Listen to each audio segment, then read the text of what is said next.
Ang ating pangunahing balita kinumpirma ni Senate President Chis Escudero po na sa Hulyo pa balak nilang simulan ang impeachment trial po ni Vice President Sara Duterte. Ayon po kay Escudero, walang balak ang Senado na humiling ng special session kay Pangulong Marcos Jr. Hunyo 2 pa, magbabalik sesyon ang Kongreso pagkatapos ng halalan. Pero pagkatapos daw ng State of the Nation address ni Marcos Jr. sa Hulyo 28 pa ito mga kapatid. Balak daw ng Senado umpisahan ang impeachment trial. Unang nga po sinabi ni VP Sara na naghahanda na po sila ang kanyang legal team para po sa naturang impeachment trial. Pero wala raw siyang balak dumalo sa impeachment trial kung hindi naman kinakailangan. Iginagalang daw ni Escudero kung ito ang nais mangyari ng bise. Pero pinalalahanan niya ito na required humarap sa paglilitis kapag kinakailangan. Mamaya po pag-uusapan natin ito sa punto po ng provision sa ating saligang batas. Ano ho bang iminamandato ng saligang batas sa usapin po ng impeachment trial? Samantala, naniniwala naman si Senate Minority Leader Coco Pimentel na hindi na dapat patagalin pa ang impeachment trial kay Vice President Sara Duterte. Ayon kay Senador Coco, pwede nang hilingin ng Senado sa Pangulo na magpatawag ng isang special session habang nakabreak ang Kongreso. Naiintindihan niya raw na abala rin ang ibang re-electionist sa pangangampanya para nga sa nalalapit na midterm elections. Pero hindi raw dapat isantabi ang impeachment trial dahil sayang sa oras kung ilang buwan pa lang silang maghihintay habang nakarises.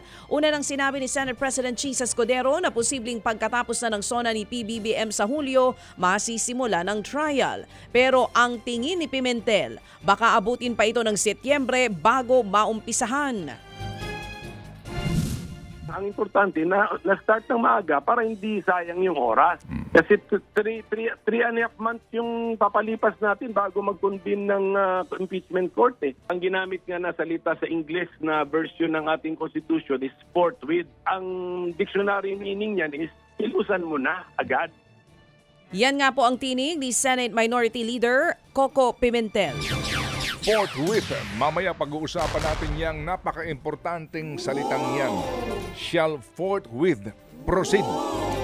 Mga kapatid, mamaya pag-uusapan natin yan, kaya kayo po'y makinig ng mabuti sa ating pong diskusyon, talakayan sa napaka-importanting isyong pambayan.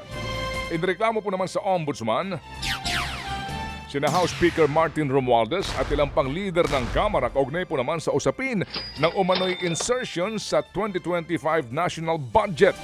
Magkasama sina dating House Speaker Pantaleon Alvarez at Attorney Ferdinand Topacio na naghain po naman ng reklamong katiwalian at falsification of legislative documents.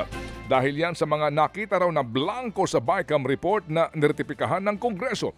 Ang grupo ho naman ng Citizens Crime Watch ay sinabayan pa ito ng rally at ayon kay Alvarez aabot sa 241 billion pesos ang umano'y illegal na isiningit sa 2025 national budget pagkatapos ng BICAM. Tinawag namang diversionary tactic ng ilang mambabatas ang tila pagpuntirya raw ng mga kaalyado ni VP Sara Duterte kay House Speaker Martin Romualdez. Ayon kay House Assistant Majority Leader Jake Conghun, dapat tantanan na ng kampo ni VP Sara ang paninira daw kay Romualdez at harapin na lamang ang impeachment trial.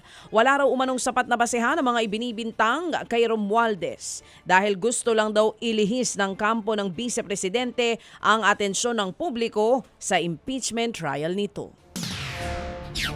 Ito po namang China ay bumatikos sa ginawa pong pagkondena sa kanila ng Amerika at Japan kaugnay po sa usapin sa South China Sea. Sa pulong kasi sa Washington, pareho pong binatikos ni na US President Donald Trump at Japanese Prime Minister Shigeru Ishiba ang pangangamkam ng China sa halos kabuuan na ng karagatan sa South China Sea. Pero ang buwelta po ng China, nakikisawsaw daw at nangihimasok lamang ang dalawang bansa sa issue. Nais lang daw hong siraan ng Amerika at Japan ang imahe po ng China sa international community bagamat hindi maitatanggi na klarong-klaro pong ginagawa ng China na pangangamkam at pambubuli maging sa Philippine Coast Guard at pamahalaang Pilipinas.